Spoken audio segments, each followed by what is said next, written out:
catch me with this, by the way. This is not the only time you're going to catch me with this, I'm going to be honest.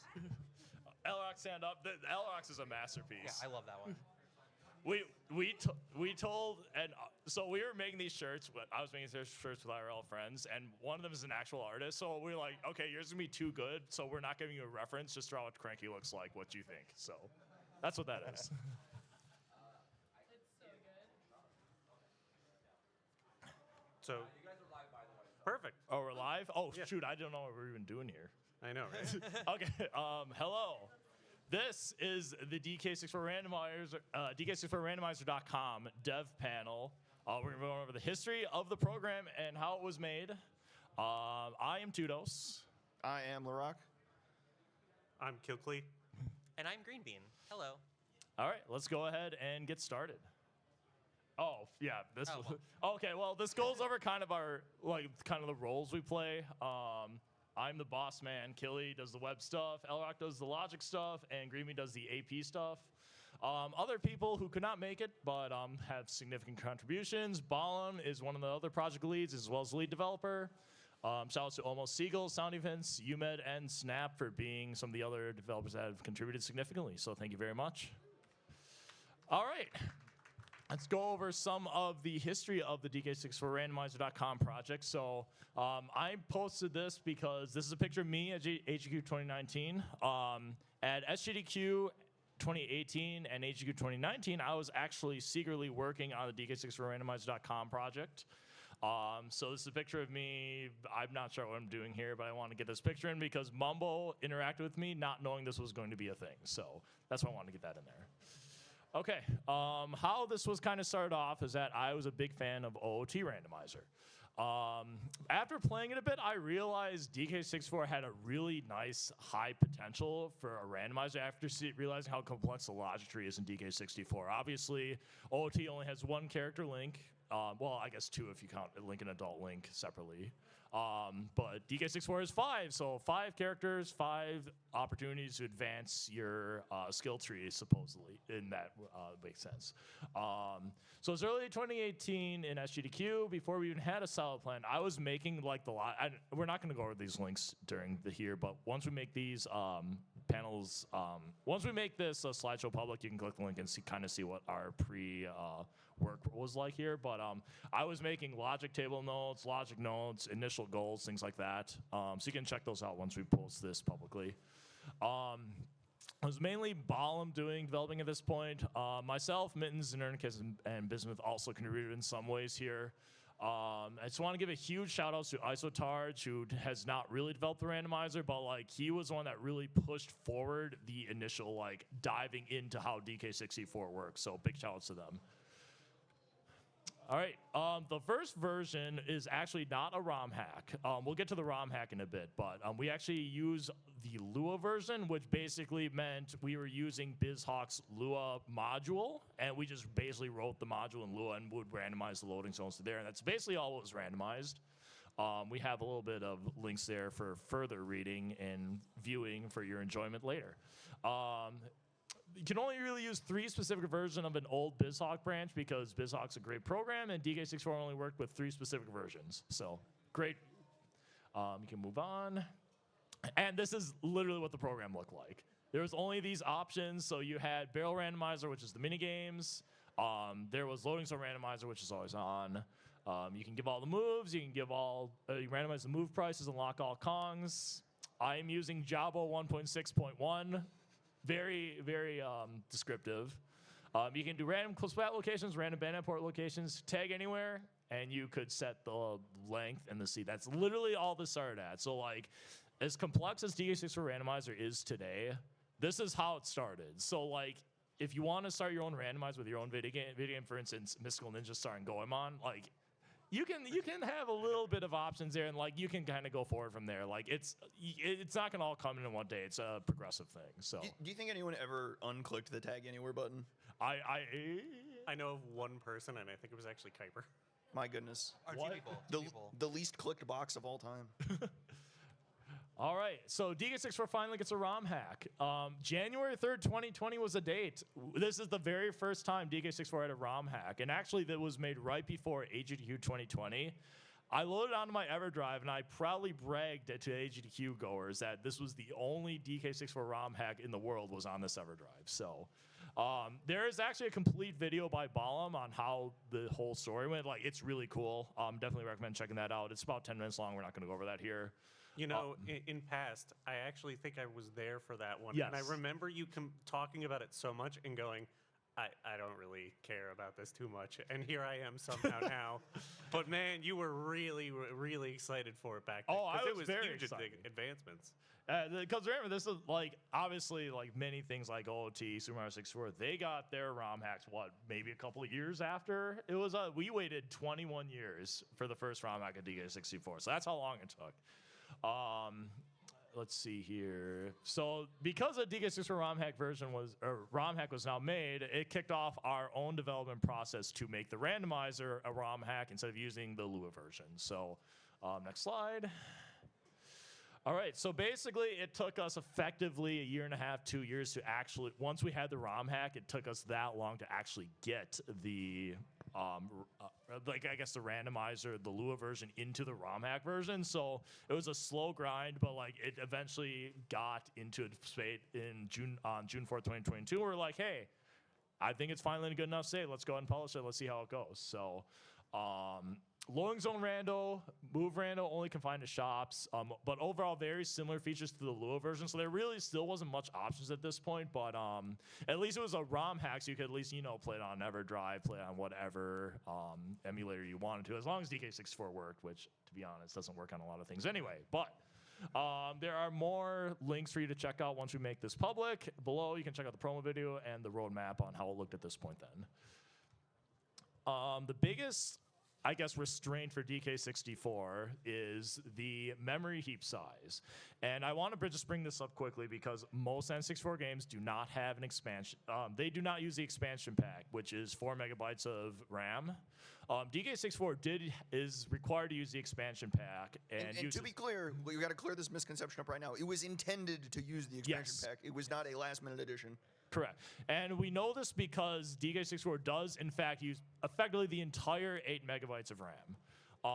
And because it uses effectively the entire 8 megabytes of RAM, this left very little space for us to like really add much in terms of features, because that meant like there has to be some place to store our features, and like if there's no space, we can't really do too much. So a lot of this 2-year period was us trying to figure out how to shrink the heap so we would have a little bit more memory to work with, and eventually we did find it, including we salvaged 8 kilobytes of non-heap memory by just using the by getting rid of the no expansion pack image, which for some reason is loaded in memory. I don't know why, but it just is.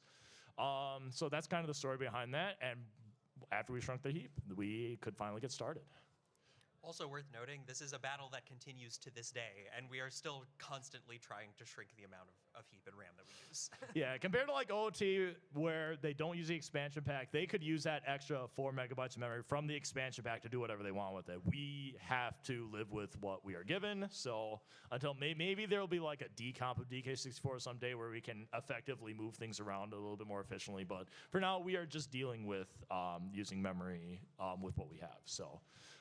Finally, the randomizer version 2 today, we finally got item randomizer in version 2, which is what it's mostly known for. Everything, all the fun stuff is moved around, shuffled around. And then we have basically yearly major version releases, and we hopefully release some cool new things every year. So that's kind of what we're looking at here, and that's kind of how we work on our release cycle. And we're looking at doing our version 5 release at some point early on this year. We don't have a release date yet, but that's kind of what we're hoping on aiming on. So let's go ahead and move on to the next part, how we got the website working. All right, so this is a bit of my curse here. So as forever stated, I still don't play this game. I just continuously just play video games with DOS already. So I think it was genuinely like 2 or 3 weeks. You were just being like, hey, do you want to be in on this? And I was like, you know what, all right, I got nothing going on. I'll jump in on this. And we started going down this hole because to what DOS showed earlier, when I was brought on, it was just that application on a computer. That was it. There was no kind of ease of use of any of this. And it was literally just a box of scraps at that point. I'm not actually even a web developer. I just kind of made it work to the best of my human ability on this, and we somehow got to where we are. So the reason it actually took us so long to get to where we are is because I had to figure out what I was doing to make that actually work. You can hit the next slide.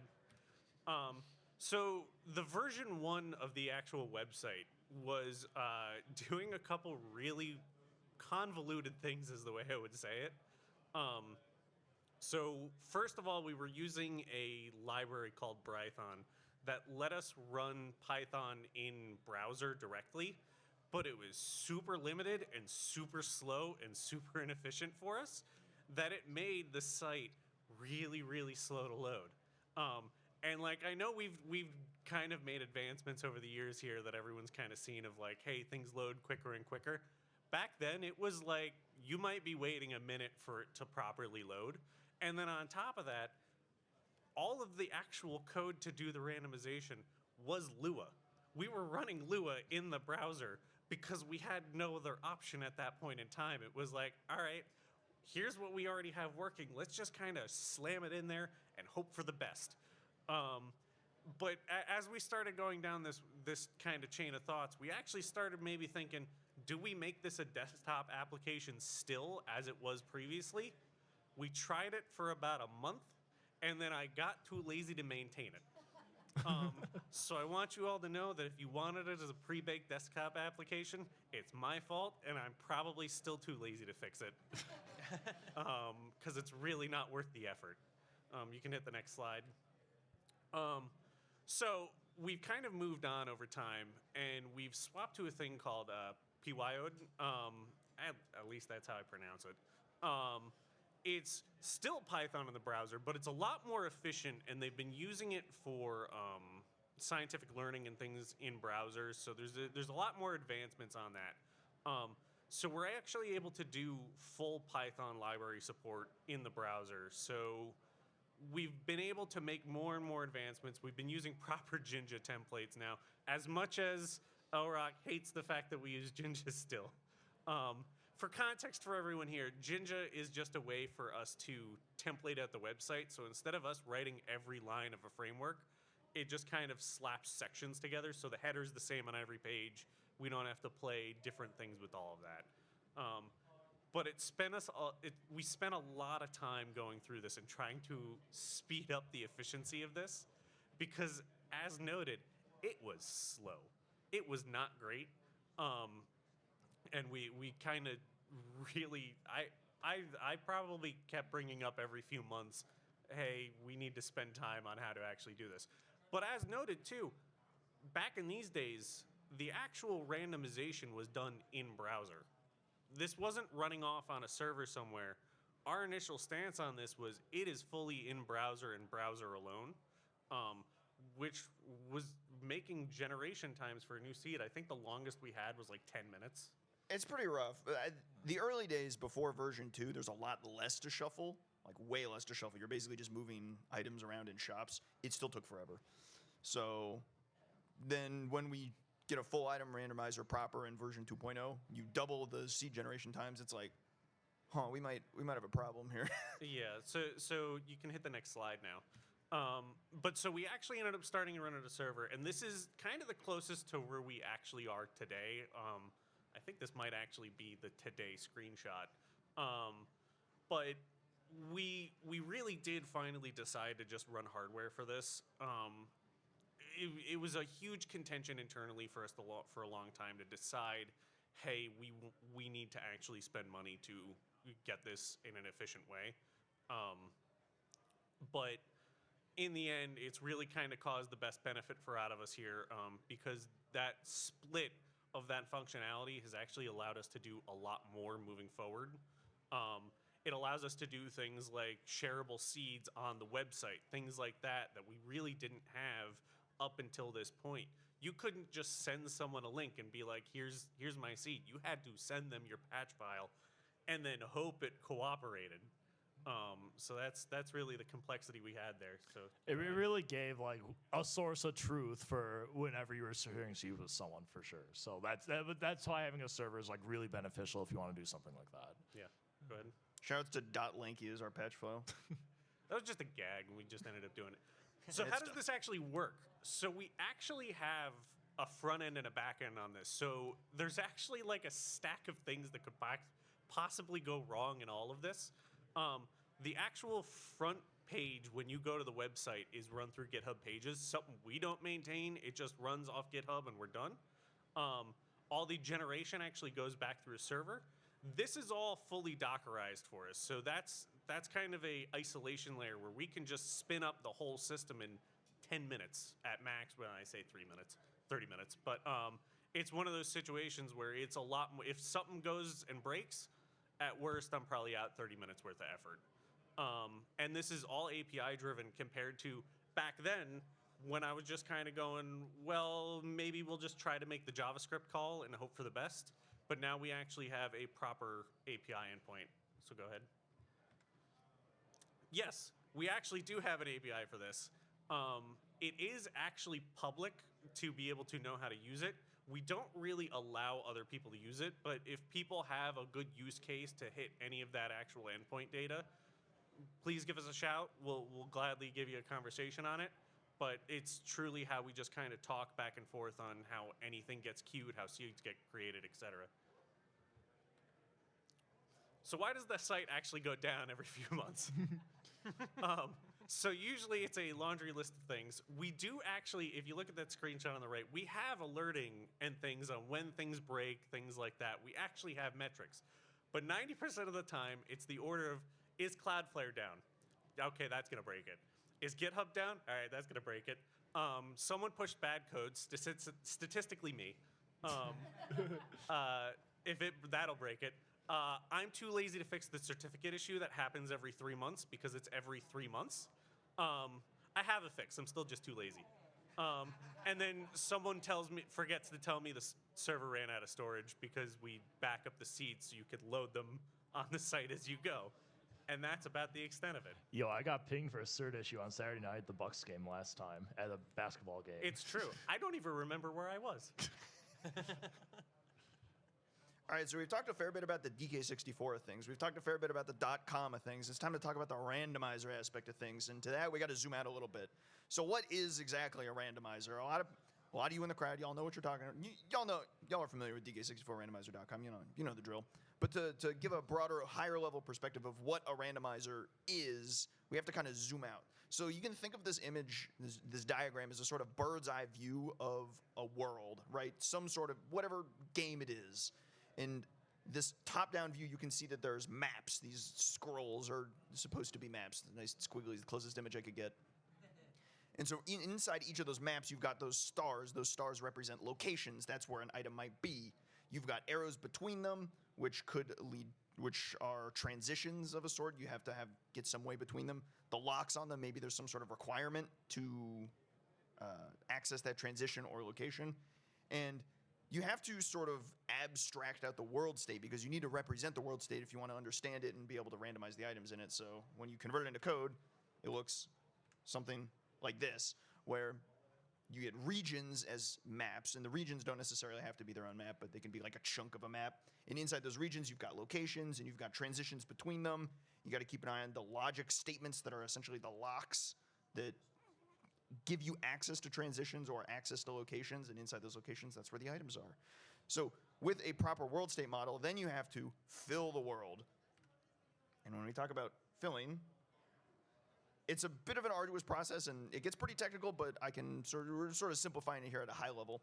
First off, you need to figure out everything you want to randomize, obviously, right? So whatever the user selected, whatever comes in from the website, get a list of absolutely everything.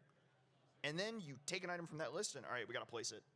And for most of our important stuff, we do an assumed fill, so we're going to go through that here, where you assume everything that's unplaced is owned, and then you figure out what locations are accessible. Now, massive caveat here. The world traversal algorithm is not exactly trivial, but there's no way I have time for all that. The good old get accessible locations. If you parse through that on our GitHub, then you'll be like, wow, okay, that's doing a lot. And it sure is. But essentially, the core of it is it identifies what locations are accessible with the current state of logic. Given what items I own and what items you find from the items you start with, what do we have access to?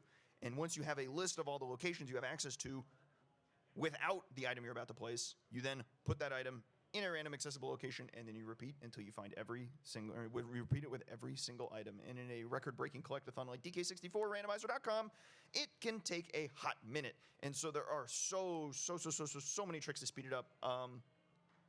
I have been known from time to time, I think I did one last year, the state of the fill address, where I basically run through the code base and just run through like what exactly a seed generation looks like. And if you're interested in the that's like, I'm actually looking at the code there. That's a very technical deep dive. That's highlighted on my channel. The most recent one was from, I think, the 4.0 release, which is still reasonably accurate. 5.0 is coming, and I'm hoping maybe I can get a new state of the fill address going. That'll be fun. But there's so many caveats to catch, and just to talk about a couple of these that I listed here. Coin logic is a total nightmare. A nightmare beyond nightmares.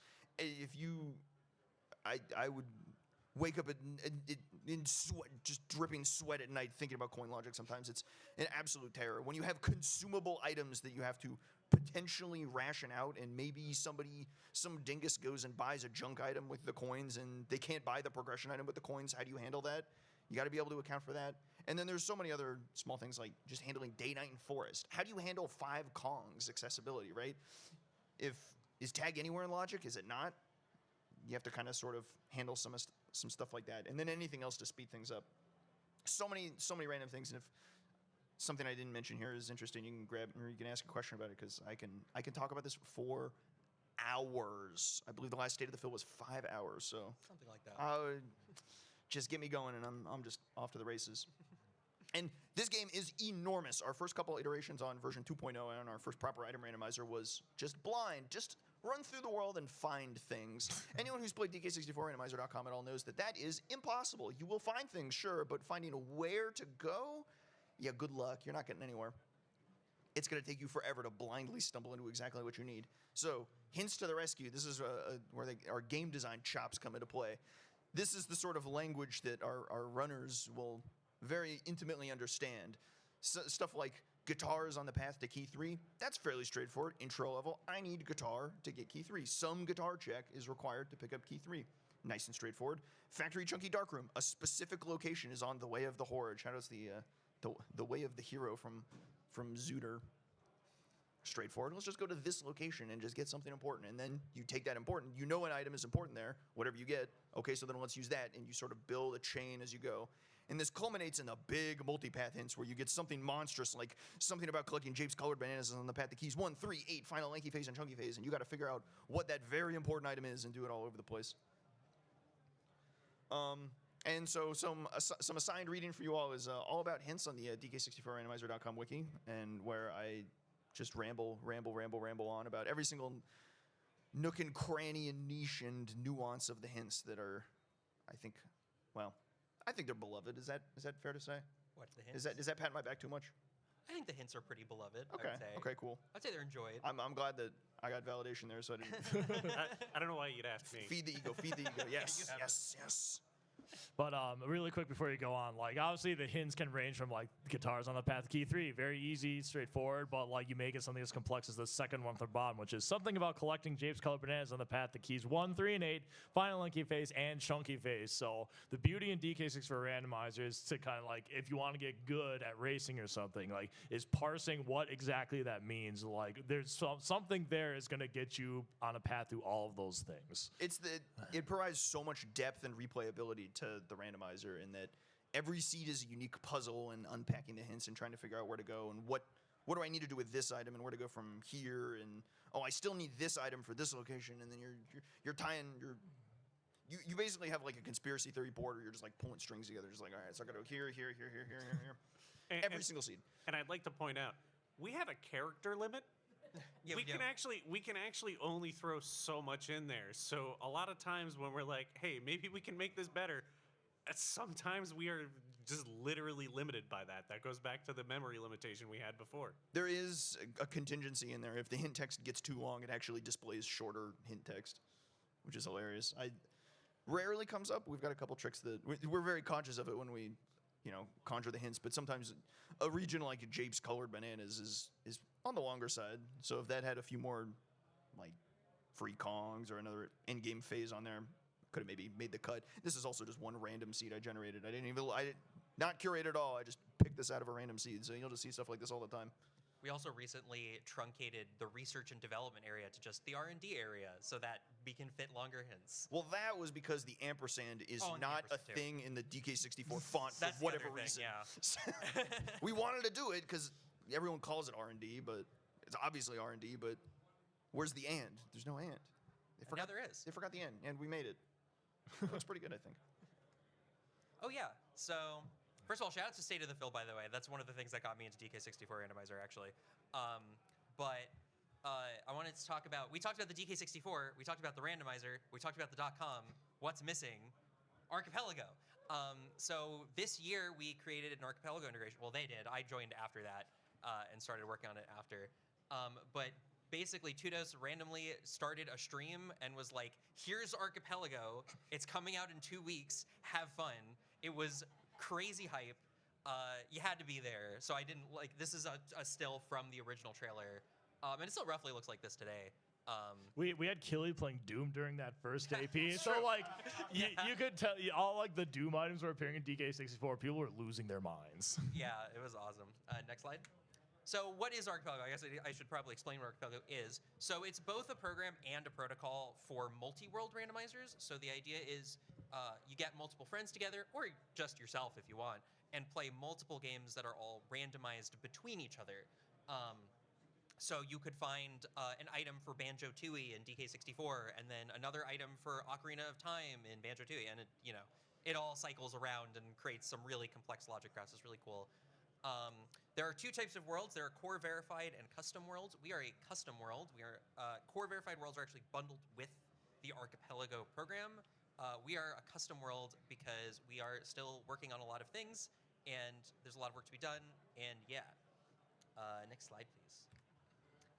Most worlds develop off a fork of the Archipelago repo. We don't do that. We have our own repo, so we just use that. There are a lot of good reasons to do that. For one, we get to take advantage of all the lovely code that's already been written for DK64 Randomizer.com. We don't have to rewrite a lot of stuff, especially logic, which would be a whole thing. We have only one code base instead of two. We don't have to keep two code bases up to date, so we don't have like two branches. It's all just like one. Well, we have two branches because we have main and dev, but we don't have an Archipelago branch on top of that. And yeah, and we get to reuse the logic, so that's really great. There are some cons, of course. Dependency management has been a perennial thorn in our side. Someone actually reported a thing recently that's been really annoying about it. So if we need to use like third-party libraries, then that creates a problem, which we do for our patching process. We have a fix. We do have have an a fix. idea. We're working on it. It's just not fast. Yes. It's really not fast. It's hard. It's a hard problem. We are working on it. And to be clear, we sound annoyed, but you better report your bugs. If you don't Please report, report. if you report Yes. your bugs, if you don't report your bugs, we're even more mad. Talking to you, Kuiper. Where are you? Where is he? Where is he? Find him. Oh, Find him. he's not. He's hiding. Unbelievable. Yeah, I think he's practicing. I think that's passable. And then the other thing is, because most folks do use a fork of Archipelago, a lot of the tools that have been developed for Archipelago development expect you to have a fork. So there are a lot of things we can't take advantage of as well from those tools. Next slide, please. And our focus so far has been to like catch up to standalone. This is a screenshot of our fun big spreadsheet that's just all of the features in DK64Randomizer.com and have we ported them over to Archipelago or not. As you can see, there's lots of green, which is great. Yellow means we've started working on it and like it's not ready yet. And then unimplemented means we haven't touched it yet. You'll notice that fungi time is unimplemented. We'll get to that in a second. But yeah, that's sort of been our focus for Archipelago, at least for now. Yeah, next slide, please. So as mentioned earlier, our logic is basically the same as standalone, but we had to make some changes to like make things work with the way Archipelago's fill works. because we're using their fill algorithm, we're not using our own. And I'm pretty sure we broke a record with how long it takes for an AP DK64 seed to fill when we first Originally, created- yes. First, It was bad. I think our first seeds were like an hour per world. Something It like was- that. And no, that was lit- for like 5 seeds, But like it 5 wo- people. But it worked, so we went Yes. crazy. Yeah, it did work. It legitimately, for that demo stream Dose was doing, I remember generating like 6 before in advance in just hopes of it generating, and taking legitimately like a half hour to an hour. Nowadays, we've made a lot of improvements, and now gen times for like 5 seeds are, I think, are something along the lines of like a minute. So much better now. You could actually, it's much easier to get a seed going. But we had to make some adaptations to the logic in order to just like work with the fill algorithm. And even then, we sometimes find new quirks that like don't play very nice with Archipelago. Some fun things, we don't know what time it is. It's really hard to carry state between regions, so we can't do day-night like regular DK64 Randomizer does. So everything is in dusk. On dev now, there's like a fun sepia, is that it's pronounced? Sepia? Color filter that like denotes that it's dusk. So you can do all the day and night things at once. Simplifies the logic a lot and also plays really nice in my opinion. We don't know how to pay for goods and services, so we don't do coin logic. That's way too scary. We recently added 2E style shops where you can collect coins and then you don't pay for the thing, you just get a certain amount and then you get the item. And they don't take your coins away. Because coin logic is, if it's in Laroc's Nightmares, it would also be in my Nightmares, and I didn't want that. And then lastly, we have to put tag anywhere in logic. For standalone, tag anywhere is not in logic, but for similar reasons for day-night, we can't carry like the state of which Kong you are between regions, so we have to let you tag anywhere, which creates some interesting things, especially in loading zone randomizer. It creates some really interesting maps. But also another logic simplification that helps things fill. Going back for a second on the coins, I'd like to point out that with all of that logic, in our attempts of just testing things, when we turn off coin logic, even before where we are now, where we've made so many advances, that legitimately cuts down gen time by like 3/4. The majority of our gen time actually tends to be coin logic because it's just such a pain to manage. It might have been at one point. I'm not sure it is anymore. Okay. I don't think so.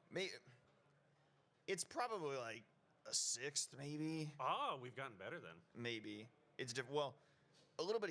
It's a little bit. We got better, and a little bit. We shuffle a ton of items. So Yeah. Yeah. placing the items is definitely They become less impactful now. Is the problem? It's like half and half between filling the world and analyzing the world after it's filled. If there only was a certain streamer you could talk about the current state of the fill, you know? I know a guy. You do? I Okay. don't. I'll hit him up. And then next slide. And it's you guys. So we've built a pretty solid randomizer. I think DK64Randomizer.com raised 2,477 times as of yesterday, and we've got some enthusiasts in here. Some the race counts are anonymized, but at least one of them is in the crowd. So make of that what you will. Raise your hand if you've participated in a DK64Randomizer.com race. Yeah, let's go. There we go. Lots There's, of people. there's the crew. So it comes to us in the end to make settings that people actually want to race. So what makes good racing settings as far as a randomizer race that's repeatable and wants to be raced hundreds and hundreds of times? Big one, number one, is established expectations. If you run into a race, you kind of want like an estimate of like how long it's going to be, right? We aim our seasonal settings somewhere between like an hour and a half to 2 hours or so, and people reasonably expect that. Like, oh, I got 2 hours. Okay, I can probably fit in a race. Works pretty well. Fairness from the game's end, which is to say the game doesn't try and screw you over randomly with just nonsense. Things you don't know, something that's unfairly thrust upon you as a surprise is usually not conducive to racing. When you race, you kind of want to like know what you're gambling for, and if you're gambling on an unknown, you kind of run into a lot of problems there. So we try and reduce the unknown unknowns in our settings as best as possible. Unless you're one of those random settings sickos or something. I'm They know one what of they're those. doing. They know what they signed up for. God. Predictable unpredictability is in that same vein where you want it to be very random in the sense that every seed feels different, so that when you come back, you got another war story to tell after you escaped this 2-hour monstrosity with your lives. But not so unpredictable that the variance is so outrageous that you just feel like Oh, here we go again. All right, just strap in. Here we go. Can I give an example real quick? Yeah. Yeah. Season 4, Qual 3. It's always the third. It's always always the the third one. third. It's always one. the third. We don't know why. I still think about Async 3 from time to time. What makes a good community? So if you want to have your own racing community for your randomizer game, it's always good to have like some sort of fair play rules. So for instance, if Elrock, a beaver chews through his internet line and it goes out, right? Like you gotta have something in place. It's my time. Yeah, so yeah, you gotta find a way to like enforce it. Like not necessarily that, but like your power goes out for like a minute, you need to like reload everything once it comes back on. So like we have rules in place to make sure like we can account for that, so the other runner doesn't like need to stop what they're doing as well. Having a consistent schedule. The DK64 Randomizer.com community has 2 weekly races with the standard race setting. One for that is set up for like more North American times. The other one's set up for more European times. So like everyone has a fair shot at playing. We also have like open spaces in our Discord for discussions upon like basically anything you could think of, so, like rules, like discussion of like how seeds went, like picking out each other's brains of like how they would react to a certain thing if that happened to a seed. So Right, like, having that open space is crucial for like making sure the community grows. Yeah, and for room for improvement. If you can all, if everybody out of that race lobby, no matter if you finished first or 20th, you can kind of like see the strats that got discussed. Just like, oh, I see why you came to the conclusion that you should go to this location or whatever. That's perfect for improvement. It starts somewhere, right? It all starts with the community kind of sort of picking apart a seed, just like, what was the right move here? Okay, that makes sense. And we've got all sorts of a thread for every race that gets run, really. What makes a good tournament? All of the above, I think, is pretty straightforward there. The other thing that Oh, God. I thought we put this somewhere on here. You need a ton of race mods. Sarah, yeah. the legend, runs just so much of our work that really the unsung hero of the tournament scene that makes everything click. And on top of so many other race mods like Flargo running the Sunday weeklies and just every other race mod in that chat that we really need. They love being race mods too, because every time they gen the new worst seed of all time, they're like, It's a competition. That's its own competition. That's its own. They're all fishing for pay raises as soon as they gen a real stinker. And it's worth noting that the format we have for our tournaments it kind of works for us in the sense that we've got like a pretty sizable community. Like I think one of our qualifiers had like 50 people in it. Something And like trying to coordinate 50 people in the same spot at one time is like pretty much impossible. So we just have these like open qualifiers that kind of work through. But there's no single best format. Every randomizer kind of works differently in terms of availability, what kind of people you have available. Like time zones is another monstrous issue. Shout out all the Australians out there who are probably. We have quite a few. I'm so sorry, Spike. Are they asleep? Sorry, Spike. I don't know how time zones work anymore. They might be asleep right now. I don't know. No, I think they would just be waking up. They're waking up. Yeah, just now. It's early in the morning. Very early. Yeah. Call 'em on Discord to find out. Right now, yeah. Right now. But as far as like formats go, like we have the I guess the open qualifiers into like you can basically go into whatever you want after that. Like you can use the qualifiers as like your set point system. Be like, okay, whoever had the most points at the end of qualifiers, that could be your champion. Or you could what we've been doing lately is double elim. For like the top X seeds. So we have like top 32 seeds, top 64 seeds go into their own bracket.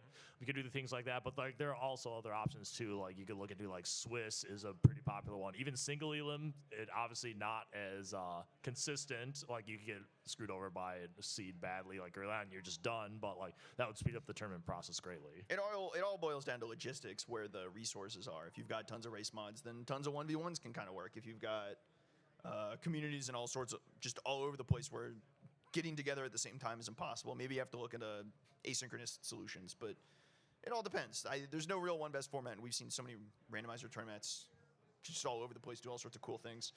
I'm always seeing like the Kingdom Hearts 2 randomizers go crazy with formats. They've got cooking all sorts of wild stuff, different settings and structures that really taking some inspiration from those from time to time.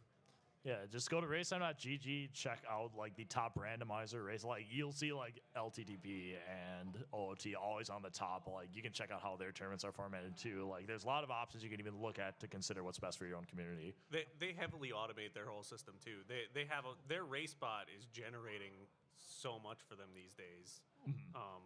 We might look into that eventually, but it's a whole chunk of work. Yeah, 2,477 races worth of work. Could have just been taken off our hands. What are we doing? But I believe that is it. Any questions, comments, things you want to throw at us? DK64Randomizer.com. Jeff. Yeah, we can hear you.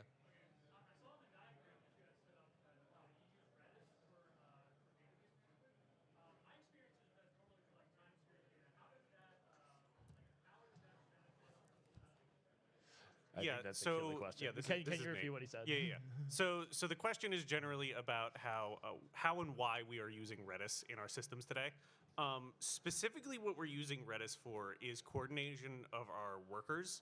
So what we actually do is we're using it as a temporary store where if you send a request in to generate a seed, we have a controller that will just dump that into the Redis application, and each worker will just be spun up based off of that actual Redis application. So we're dynamically having first in, first out queues of seed generation. And there is actually a priority to that. So I think the messaging is still there for high and low queue. If you're doing a lot of calls to us, we will throttle you based off that Redis queue. But it's purely just for that queue management. We're not really doing anything beyond that. There's probably better ways to handle it, but it was the easiest option I really kind of found off the edge. Yeah. We don't really queue up that much, do we? We actually queue up a lot more than you think. Okay. Yeah. I may have been spreading misinformation. I did break our management dashboard that used to tell us that. Listen, updating that thing sucks. But By all means. once we actually had the queue in there, I think the highest I ended up seeing at one point was like 20 backed up at once.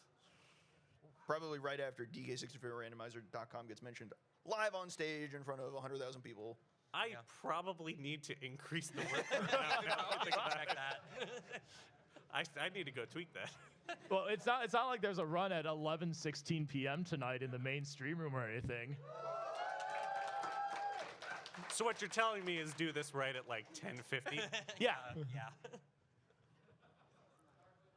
All right. Any more questions? Yes. So there are a lot of different randomizers out there for a bunch of different games. Have there been things that other randomizers have done that either you have or are interested in bringing into the DK64 randomizers, or conversely, something that a random provider for another game has done that you wouldn't want to bring into the game? Okay, so the question here was, is there something that other randomizers have done that we would be potentially interested in bringing into ours, or inversely, we would not want to bring into ours? Great story on this one. So our first the first implementation of path hints is what we like to call single path hints, where you got told this item or an item in this region is on the path to one thing. You got told one specific slice of information. Let me go back to the... Yeah. There was. Yeah, you only got told like one specific slice information. So you would only see like Jabe's colored bananas is on the path to like one, like maybe key 1. And then maybe you could get a second hint later that tells you that Jabe's colored bananas is on the path to key 3, and so on and so forth. It was a small slice of information. And one day I'm watching Kingdom Hearts 2 randomizer, and I see their tracker. They've got multipath going, and I'm like, what's going on here? And as I learned a little bit more and more about it, I was like, wait, this is fire. We got to do this right now. And trying it took a couple days to try and like mentally map how we could assemble paths for everything, and then figure out, okay, this item is on the path to A, B, C, and D at the same time, as opposed to just showing one at a time. Yeah, so going back to one of the first slides I said, which is I played a lot of OT Randomizer. That game only had single path hints, so that's why we built it using single path hints at first. But the logic for DK64 Randomizer is so complex, like it's basically a necessity to have multi-path hints. I'm really glad we went that direction. On the other end of this question of other randomizers taking stuff from us, I don't remember anything in particular off the top of my head, but I know that several times other randomizers like TUI have come to us and gone, "Oh, we like that. We're gonna do it that way." I mean, on even just the simpler end of that, the gag feature of Archipelago of tag link, so many people have started implementing that tag link is because it's just a gag. I cannot believe people wanted tag link. Like, we announced that, and then people, like, so many AP developers are like, wait, we want to use this too. Go from the 2E team was immediately like, we need this in our game now. To be fair, I feel like the Archipelago community just kind of likes to torture themselves a little much. Sometimes. So people will just pull We the do a worst little. features you can come up with and throw them in there. Can you clarify what tag link means? Yes, for so those who don't tag know? link for clarity is anytime you change your Kong to another Kong, it will change every other player in your world to that Kong. Yes. So if I have DK and Dose has Diddy, it will, and I swap to Lanky, it will swap him to Lanky as well if he has Lanky. If he exactly, if he doesn't have Lanky, which he does not like to have, it will just randomly swap him to another Kong. Yeah. So everyone is in sync. But then for every other game where it might not necessarily allow you to know what was tagged to or those sort of scenarios, we have it set up where, cool, we tagged. We're just going to tag everyone else in every other game. We don't care what it is. Have fun. Yeah, 2E's also taken kind of been inspired by some of the stuff that we've done as well. Way of the Horde, they have I think they call it Wahey of the Duo, which is really fun. And then I think Standalone's also looking into that because they're two separate implementations, so that's also really cool.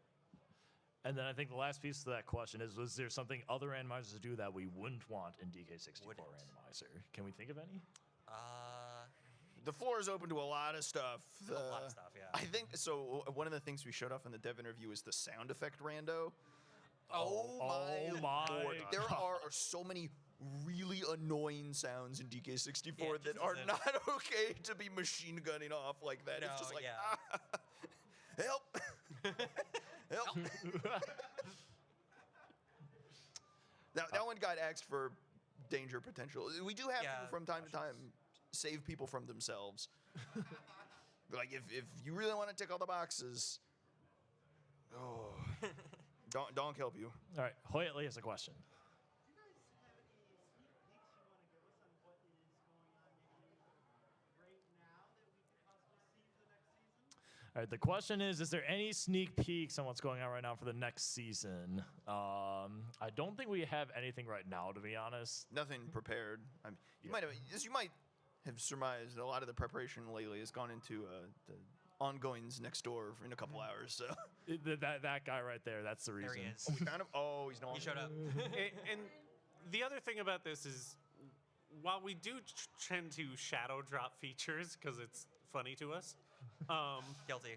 we're also in the territory. We do have the dev branch, so we try to keep most things out as often as we can. Yeah.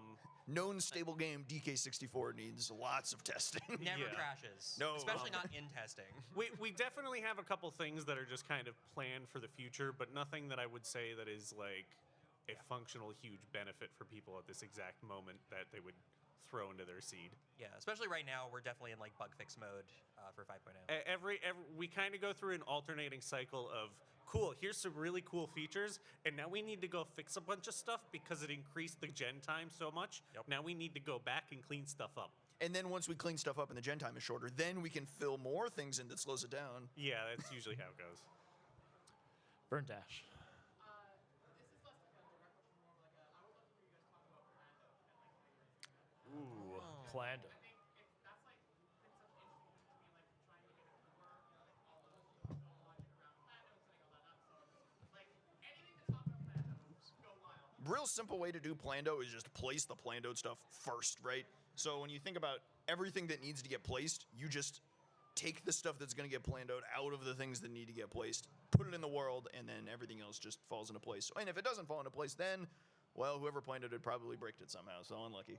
But like an invalid placement, right? Putting coconut on a coconut lock check, right? You can't just do that. And it's super, super easy to do that. And that's one of those, like, you got to save people from themselves. That's why Plano took so long to really get around to. We wanted to get into a state where we could, like, reasonably communicate. It's not going to work. You got to look at it again. And usually whenever somebody comes in with a request for, oh, my Plano doesn't work, I don't know why. A lot of the time it's like, okay, we got to really dig into the logic because Yeah. 95% of the time it's the logic. There's like a contradiction somewhere. And it's really not hard. always, it's not usually obvious. Usually, like they've done something that like doesn't seem like it would be circular, but it absolutely is when you like really dig into it. And one of the things with Plando too is we spend a lot of time trying to just make that functionality work in general, but it's so convoluted for us even on our management level of it. Yeah. Where when I was talking about like Python in the browser, we have whole systems in there that we don't use anywhere anymore, but we have to keep there specifically for Plando right now because it is so complex for us to even do that logic on the web page to even try to validate that what you're doing is right. All right, Metal Llama, say first. I heard someone else mention stuff about like the new season. As someone who hasn't really run the stuff yet, what are the seasons and what changed between them in the different racing seasons? As someone who just doesn't know what the seasons entail, was it just as the game got updated, just different season, or were there different settings or different goals that were added to change the season from 1, 2, 3 to the next? Yeah, so Restate the question. our season settings is basically our standard race settings. So that is going to be like the most if you want to race DK64 Rando, that is like the first thing people see and go to. So like I mentioned earlier, we have yearly version releases, and we generally, if you want to go back to that, we have generally done a new season every year as well, like few months after the major version release, so that way we can like implement our new features into that season's race settings. And obviously, we don't want to keep things stale either with the seasonal race settings, like especially for the veterans who have been here since like season 1. Shout out to Camerson and Connor75. This isn't a game that gets stale easily for what it's worth. So our seasonal settings don't really change a ton usually, but Just enough. there's to room. keep things There's, fresh. there's room. There's a lot of room for maneuverability in terms of freshening. Yeah, so not only it's like, oh, let's implement these new features we just put into version 5 and for whenever season 5 happens. It's also going to be like, oh, we have 50 colored banana medals. Oh, maybe we can go to 60 this time. Don't kill me, please. I don't know if that one's gonna happen, but like it's just an example of changing like the already existing features up to something else to give like just a new, refreshing feel for the veteran players. So like it's those two items that are gonna be basically cycling through every time we have a new race season. So So the seasons really do tend to be kind of dictated by the dev cycle, ironically. So it's whenever we kind of release the next version. And we mostly kind of hold to that season cycle, mostly so we don't break anything that's already going on with the seasons. If we put something on in mid-season and then it breaks something and it causes a mess mid-race, that kind of becomes a bit of a heartache for us. Not to mention, we change cosmetic packs all the time, and the moment if someone pre-generated all their season seeds, and now Kuiper can't have his music pack, we're getting shot. We're getting yelled. Yeah, we're getting yelled at. We're in trouble. We're in trouble. And it's worth noting that the seasonal settings are just kind of like one flavor of DK64 Randomizer.com. There's so many more different types of settings, whether it be your hilariously named Kevin settings or maybe you're a loading zone randomizer enthusiast. There you go. Maybe you like random settings. Hey, you're not picky. You just take whatever Not technically a preset, but you know. whatever gets just slung at you. There's yeah, just, these are generally like what we're talking about are like a little bit more complex settings that like usually if you've already played like DK64 Randomizer a decent amount, like you're like, hey, I want to try something a little bit different than the standard settings. Like there's a ton of stuff available. Oh, Jan. I'm curious about getting Archipelago to work because obviously Archipelago has its own like logic structure, language that's built, and then DK64 Rando has its own separate logic, language, and structure. How do you get them to talk to each other and work functionally? Yeah, so to dig into that a little bit. Repeat the question. Oh, yeah, sorry. How do we get Archipelago's Phil to understand DK64's logic, basically? So what we have basically like an adaptation layer, which basically says, it's called a logic holder, and what that logic holder does is it holds what DK64 Randomizer.com thinks we have in inventory. Archipelago keeps its own separate inventory, and we keep those up to date with each other.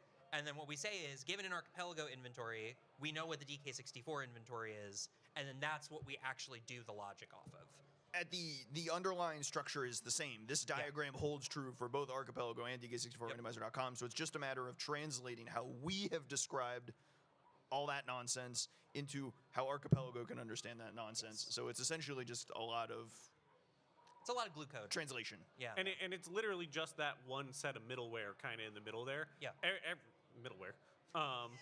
So the whole thing about that is all of the actual logic and everything on the other end, it is exactly the same. It's just that one object in between that changes slightly, and that's how we're actually doing the translation on it. Yeah. And I don't think this is particularly common in Archipelago. It's not. No. It's not No. uncommon, but it's not super common to just try and unify the logic. Yeah, to get very technical, we have what's called a collect remove override. That is a thing that most AP worlds do when they want to optimize their gen time. We do it because it makes our logic work. It also optimizes our gen time. That's also a convenient side effect of it. That's one of the ways we cut it down from an hour. Yeah. So it also works in that respect, but it's also more just for glue code to make sure that we can actually read what's going on. There's that, and there's also region translation is also its own thing as well. But it's a similar idea of we just have glue code.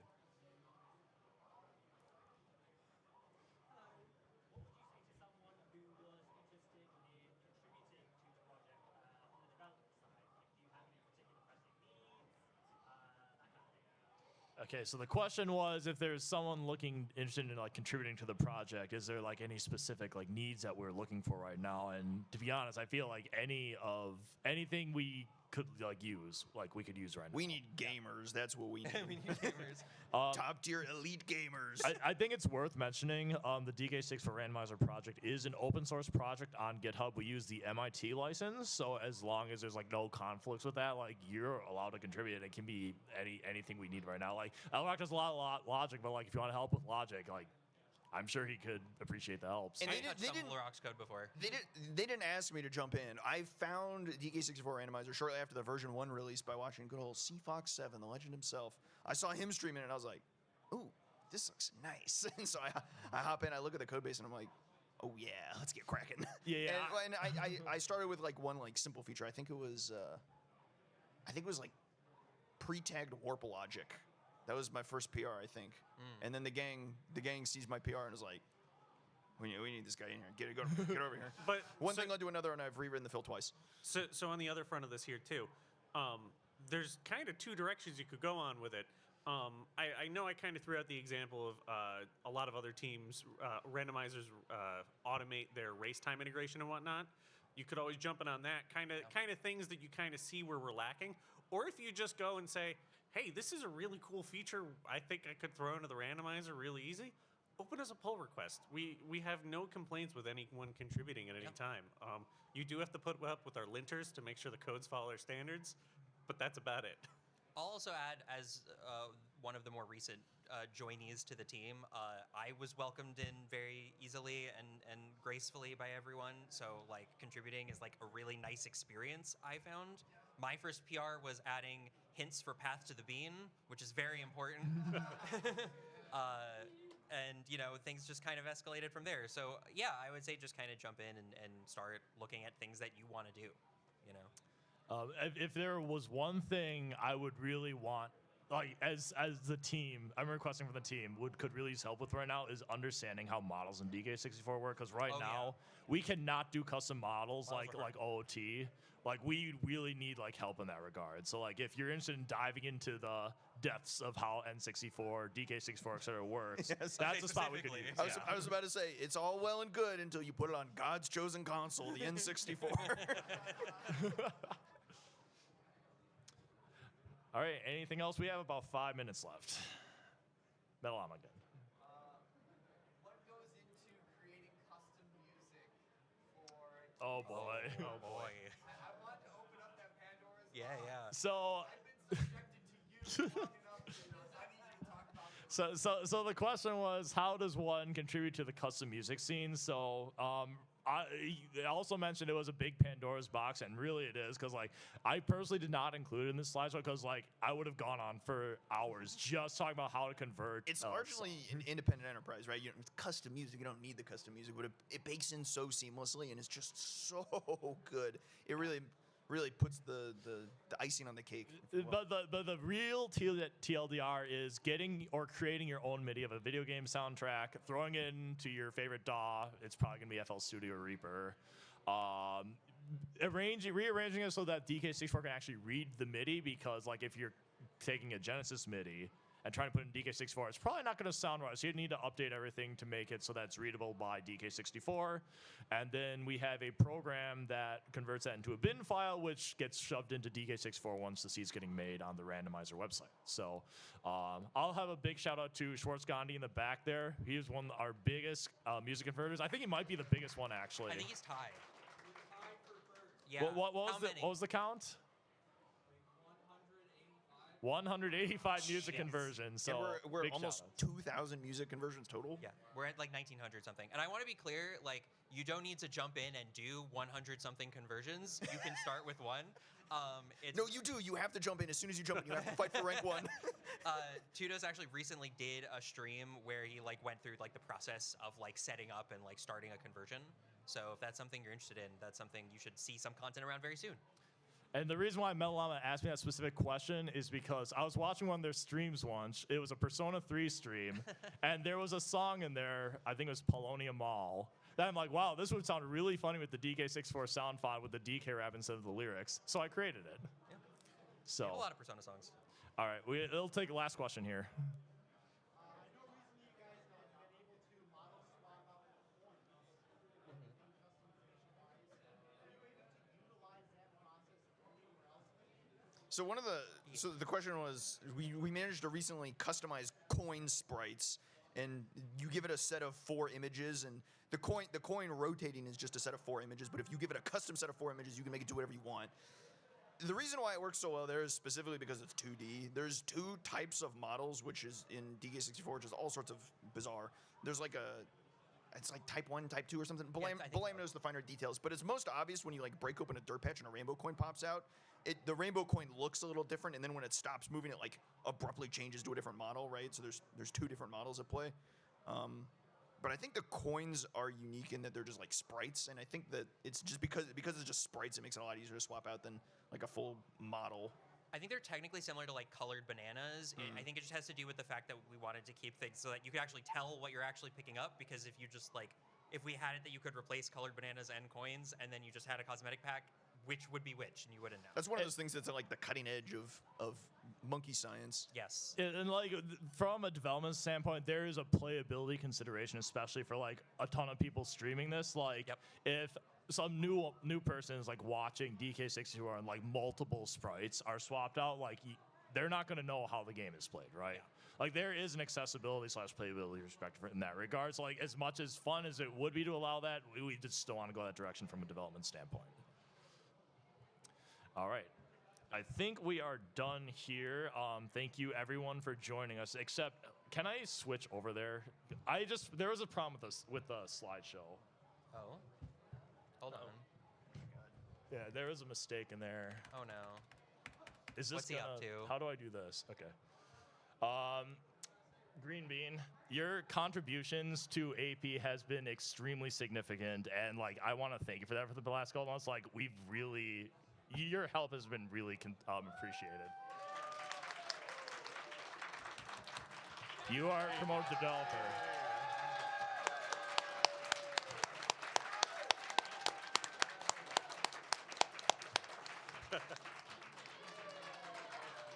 I'm gonna cry. Thank you. Only me and Balam knew this was gonna happen. So I knew. Oh yeah, you knew. That guy over there. Who are you again? I don't know. Thank you for joining Thank us, you so everyone. much. Thanks, everyone. Thank you.